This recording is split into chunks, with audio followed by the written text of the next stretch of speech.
আমরা এ পর্যায়ে দেখব যে আপনারা কিভাবে আবেদনপত্রটি পূরণ করবেন এবং আবেদনপত্র পূরণ করতে গেলে কি কি সমস্যাগুলো তৈরি হবে এবং কিভাবে ফর্মটা পূরণ করবে সেই বিষয়ে বিস্তারিত এখন আমি জানাবো। তো এক্ষেত্রে প্রথমে আমরা আবেদন ফর্ম ডাউনলোড করে নিই। আমরা আবার মূল ওয়েবসাইটে যাব। মূল ওয়েবসাইটে যাওয়ার পরে এখানে দেখুন ডিএফডিসিএল বিজ্ঞপ্তি, এখানে যে 2 নম্বর অপশনটি আছে এটা হচ্ছে পিডিএফ আবেদন ফর্ম এবং 3 নম্বর যেটা আছে সেটা হচ্ছে এটা পিডিএফ আর এটা হচ্ছে ওয়ার্ড। আপনি চাইলে কম্পিউটারে লিখে অথবা হাতে লিখেও আবেদন পূরণ করতে পারেন, কারণ বিজ্ঞপ্তির কোথাও উল্লেখ নাই যে আপনি কম্পিউটারে লিখবেন না হাতে লিখবেন, ঠিক আছে। সেক্ষেত্রে আপনি কম্পিউটারে টাইপ করে নিতে পারেন অথবা নর্মালি হাতে লিখেও জমা দিতে পারেন। তো আমি এই মুহূর্তে আপনাকে কম্পিউটারের মাধ্যমে লিখে দেখাবো যে আপনারা কীভাবে বিজ্ঞপ্তিটি কম্পিউটারে লিখে তাদেরকে জমা দেবেন। আচ্ছা, এটা হচ্ছে আবেদন ফর্মটি যে আমরা ডাউনলোড করলাম। ডাউনলোড করার পরে এখানে বরাবর দেওয়া আছে, এই বরাবর যা আছে তাই থাকবে। জাস্ট এখানে আপনাকে 2 কপি রঙিন ছবি লাগাতে হবে, এটা আপনি লাগাই দেবেন আলাদাভাবে।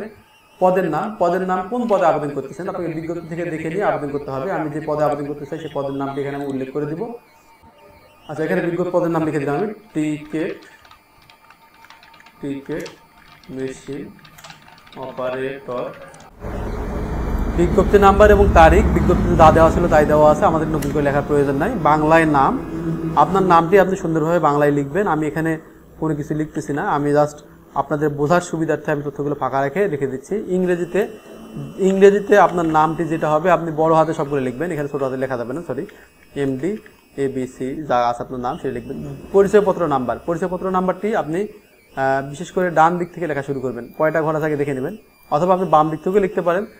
যেখানে পরিচয়পত্র নাম্বার যদি 10 সংখ্যা হয় তাহলে 10 সংখ্যা লিখে বাকি ঘরগুলো জাস্ট হাইফেন দিয়ে রাখবেন। যেমন 1 2 3 4, আপনি এগুলো বাংলায় লিখবেন। 1 2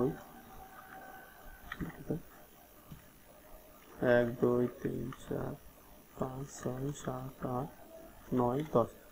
আচ্ছা, 10টা হলো। এই ঘরগুলো যে ফাঁকা আছে আপনি এরকম ফাঁকায় রেখে দেবেন, কোনো সমস্যা নাই, এগুলোতে টাচ করার প্রয়োজন। অথবা একটা করে হাইফেন দিয়ে রেখে দিতে পারেন যেগুলো ব্ল্যাঙ্ক, অথবা আপনি পিছনের দিক থেকেও দরখাস্তের এই কথা সংখ্যাগুলো লিখতে পারেন। জন্ম তারিখ আপনার প্রত্যেকটা ঘরে লিখতে হবে। তারপর যদি আপনার জন্ম তারিখ হয় 11/11/2002। জন্মস্থান নিজ জেলা, কোন জেলায় আপনার জন্মস্থান সেটা আপনি দিয়ে দিবেন। আমি আমার জেলায় দিনাজপুর শহরে লিখলাম। প্রার্থীর বয়স 1 আগস্ট 2024 তারিখ পর্যন্ত। আপনার সার্টিফিকেটে যে বয়সটা আছে সেই বয়স থেকে আপনাকে বয়স বের করে এখানে লিখতে হবে। আপনার বয়সটা আপনি ক্যালকুলেটর দিয়ে অথবা কোনো খাতা কলমে লিখে নিয়ে দেখবেন।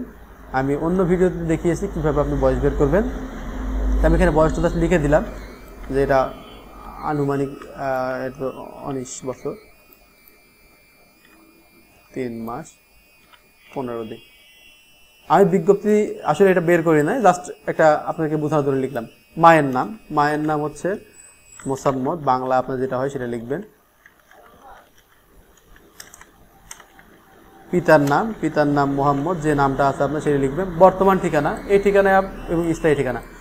বর্তমান ঠিকানা লেখার সময় আপনি চেষ্টা করবেন যে আপনি যে স্থানে আছেন সেখানে যদি দীর্ঘদিন ধরে বসবাস করেন তাহলে এখানে বর্তমান ঠিকানা হিসেবে সেটাকেই দিবেন, এবং আগামীতেও যদি সেখানে থাকার সম্ভাবনা থাকে 1-2 বছর তাহলে আপনি সেখানে দিবেন। আর যদি মনে হয় যে না আপনি আসলে সেখানে স্থায়ীভাবে থাকবেন না, পরবর্তীতে আপনাকে সেখানে নাও পাওয়া যেতে পারে, সেক্ষেত্রে আপনি স্থায়ী ঠিকানা এবং বর্তমান ঠিকানা একটাই ব্যবহার করবেন, আপনার গ্রামের ঠিকানা বা আপনার যেখানে সার্বক্ষণিক আপনাকে পাওয়া যাবে, আপনি না থাকলেও আপনার সব কিছু ওখানে পাওয়া যাবে, তাকে সেখানে ঠিক ব্যবহার করবেন। তো বর্তমান ঠিকানা এখানে প্রথমে গ্রাম দিতে পারেন, গ্রাম বা মহল্লা। গ্রাম যদি হয় গ্রাম লিখবেন, মহল্লা হলে মহল্লা লিখবেন। লেখার পরে এখানে ডাকঘর দিবেন, ডাকঘর, উপজেলা, তারপরে জেলা, এটা লিখে দিলেই হচ্ছে। আর যদি আপনার বাড়ি নাম্বার বা এগুলো কিছু থাকে তাহলে এই যে এখানে যেভাবে লিখছি আপনি এভাবেই লিখতে পারেন, যে কোনো ভবন নাম্বার বা যদি কোনো কিছু থাকে সেক্ষেত্রে আপনি এখানে উল্লেখ করে দিতে পারেন, আপনার ইচ্ছা। আর যদি গ্রামে বসবাস করে থাকেন তাহলে গ্রামের মতো করে গ্রাম, ডাক, উপজেলা সে ভাগে লিখে দেবেন। এখানে হচ্ছে স্থায়ী ঠিকানা ক্ষেত্রে লেখার ক্ষেত্রেও সেম, যেভাবে বর্তমান ঠিকানা লিখলেন একইভাবে স্থায়ী ঠিকানা লিখে দেবেন। তবে ওই বা একই কথা না লিখে আপনি লিখে দেওয়াটাই সবথেকে বেটার। মোবাইল নাম্বার যে নাম্বারটি সবসময় সচল থাকে আপনাকে পাওয়া যাবে সেই নাম্বারটা আপনি এখানে লিখে দেবেন। অনেকে কয়েকদিনের জন্য একটা ব্যবহার করতেছে, এরকম কোনো নাম্বার দিয়ে রাখে, এটা খুব বোকামি একটা কাজ।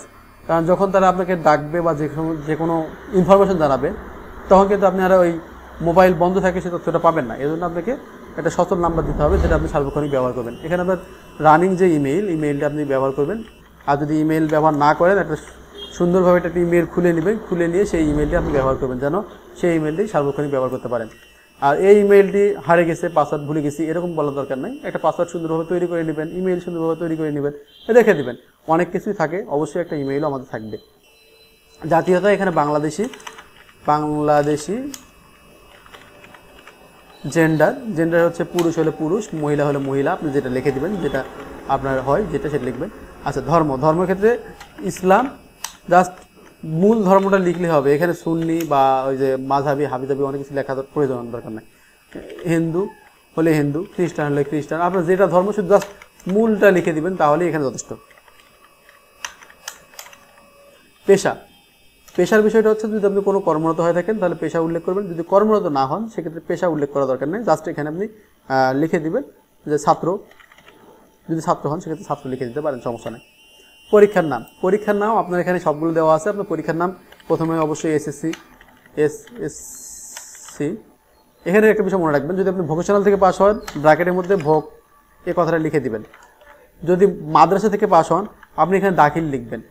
অযথা এই সবগুলোকে এসএসসি লিখে মানে আপনি আপনার নিজের যে যোগ্যতা, কাঙ্ক্ষিত যোগ্যতা এটা প্রকাশ করতে পারবেন না। এজন্য মনে হয় আপনি যেখান থেকে পাস, মাদ্রাসা থেকে পাস হলে দাখিল, ভোকেশনাল থেকে পাস হলে ভোকেশনাল, এবং জেনারেল থেকে পাস হলে সরাসরি এসএসসি এভাবে লিখে দিতে পারেন।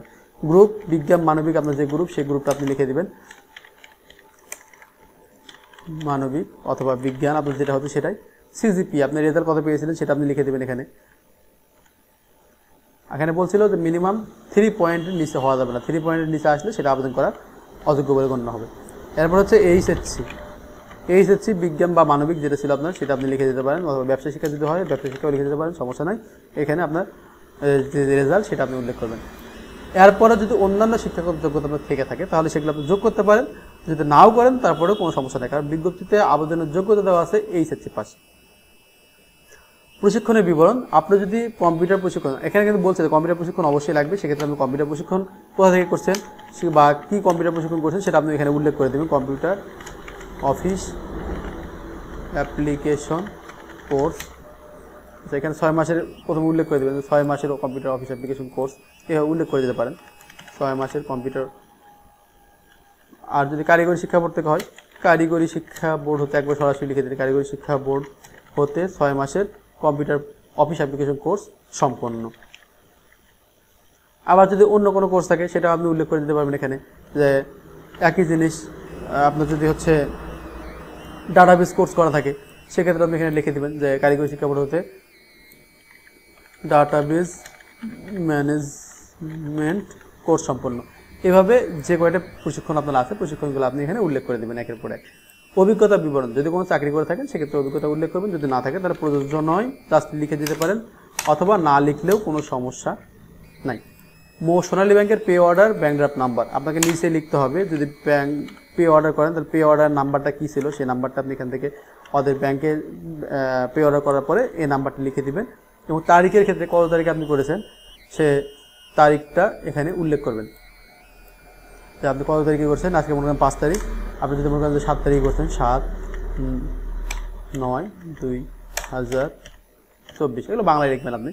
ব্যাংকের শাখার নাম, কোন ব্যাংকের শাখায় করতেছেন, দিনাজপুর কর্পোরেট শাখা যদি হয় তাহলে আপনি কর্পোরেট শাখা উল্লেখ করবেন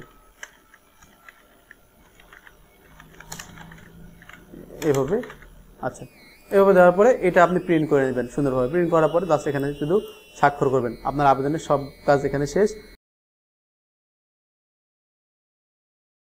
যেটা আপনার হচ্ছে চিঠি পাঠানোর খাম হবে, অর্থাৎ সকল কাগজপত্র যেখানে পাঠাবেন আপনি যে খামের মধ্যে, সেই খামটা হবে এরকম একটা খাম। এটা কোনো নির্ধারিত মাপ নাই, নর্মালি চিঠি পাঠানোর যে খামগুলো আছে সেই খামের মধ্যে পাঠাবেন, বড় ছোটো যে কোনো একটা হতে পারে, এরকম যে কোনো একটা খামে আপনি দিতে পারবেন, সমস্যা নাই। তো খামের উপরে আপনি খামের সবার উপরে যেটা আছে, উপরে যে জায়গাটা এখানে আপনি লিখবেন হচ্ছে প্রথমে টেকিং মেশিন অপারেটর নিয়োগ বিজ্ঞপ্তি 10, এটা লিখবেন, কারণ বিজ্ঞপ্তিটা উল্লেখ করা আছে যে আপনাকে এখানে এই কথাটা লিখতে হবে। এরপরে প্রেরক, আপনি যে খামটা ধরবেন খামটাকে প্রথমে এরকম ভাঁজ করে নেবেন, দুই দিকে জাস্ট এভাবে ভাঁজ করে নেওয়ার পরে আপনি দুটো পাশ পাবেন। আপনি বাম সাইডে লিখবেন প্রেরক, এই সাইডে আপনি লিখবেন প্রেরক বাম সাইডে, আর এই সাইডে লিখবেন হচ্ছে প্রাপক।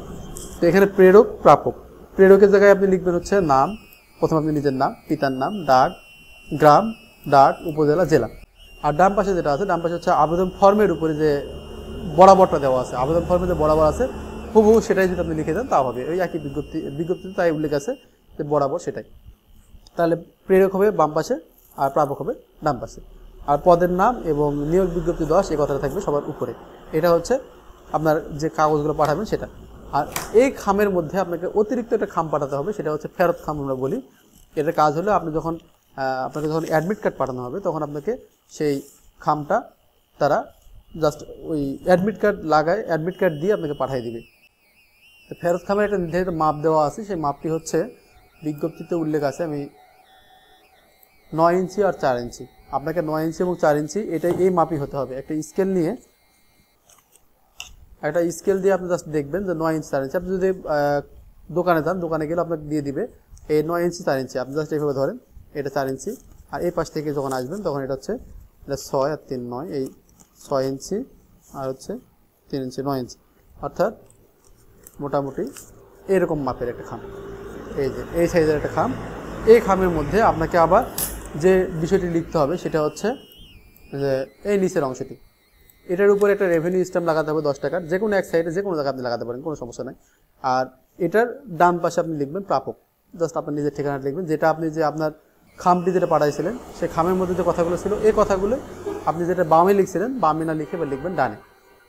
এইটার বাম পাশে যে জায়গাটা ফাঁকা থাকবে তারা তাদের ঠিকানা বা তাদের কোনো সিল মোহর দিয়ে আপনাকে আপনার ঠিকানায় চিঠিটি আবার ফেরত পাঠাবে। তো এটাই মোটামুটি হচ্ছে আবেদনের বিজ্ঞপ্তি, আবেদনের নিয়ম এবং আবেদনপত্রের ডিটেইলস। তো আশা করি আপনারা বুঝতে পেরেছেন। আপনাদের যদি বুঝতে কোনো সমস্যা হয়, কোনো কিছু মনে হয় কোনো জায়গায় কনফিউশন, তাহলে আপনারা আমাকে কমেন্ট করে জানাতে পারেন। ধন্যবাদ সবাইকে। আপনার যদি ভিডিওটি ভালো লাগে থাকে তাহলে অবশ্যই আমার চ্যানেলটি সাবস্ক্রাইব করবেন এবং লাইক শেয়ার বাটন দিয়ে পাশে থাকবেন। ধন্যবাদ সবাইকে আবারও। আসসালামু আলাইকুম।